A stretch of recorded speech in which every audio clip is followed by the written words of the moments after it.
Thank you very much, Matthew, and thank you, Terje. And it's a real honor and pleasure for me to give a few opening remarks, and then I look forward to a very interesting panel discussion.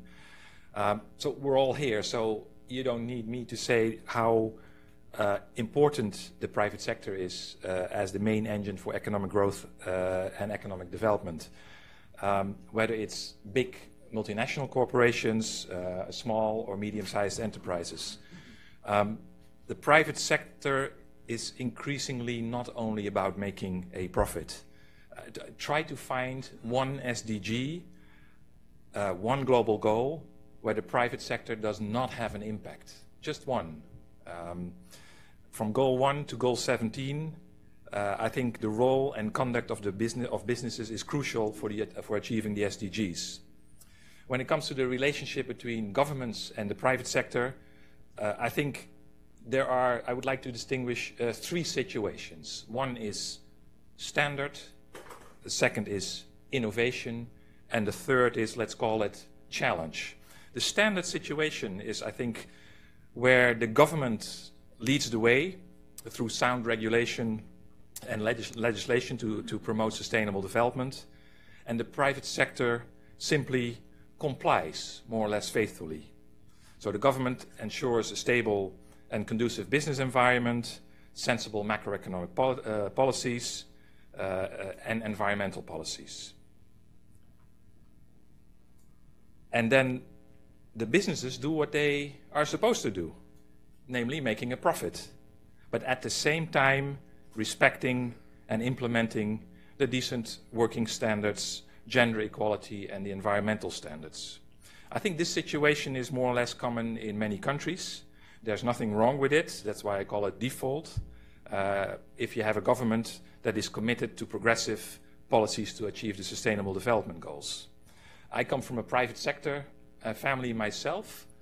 Many of my peers in the private sector haven't heard of the SDGs. They're not overly ideologically, but they follow the rules and regulations and thereby help implement the SDGs. The second situation is innovation, because increasingly the private sector goes beyond government regulation by introducing their own higher standards and better conduct. And this is really encouraging. This is businesses leading the way and showing the right example to others and to the government. And we can see many examples of socially, environmentally responsible entrepreneurial spirit. So the private sector as champions, and this should be nurtured and facilitated. The third situation is a situation of challenge, where we have weak governments or governments under stress and a struggling private sector. Corruption, weak institutions, a lack of rule of law, a lack of access to justice, a lack of investment protection, etc. And if businesses do well in such an environment, it is often despite the government and not thanks to the government. Now, not surprisingly, in this situation of challenge, this is also where extreme poverty is concentrated and where achievement of the SDGs is most at risk.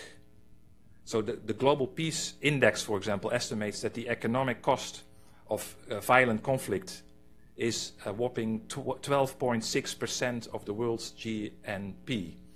So I think when we want to talk about what the private sector can do, what the government can do and must do, we should distinguish: is it a default situation? Are we in a situation of innovation where the private sector is leading the charge? Or is it in a situation of challenge where much has to be done, where good government has to be promoted, markets created, etc., etc.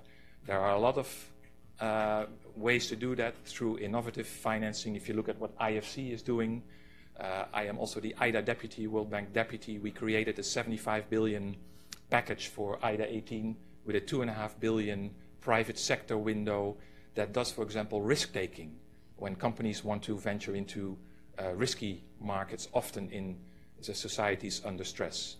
So with that, I would like to conclude my opening remarks, and I look forward to an interesting panel discussion.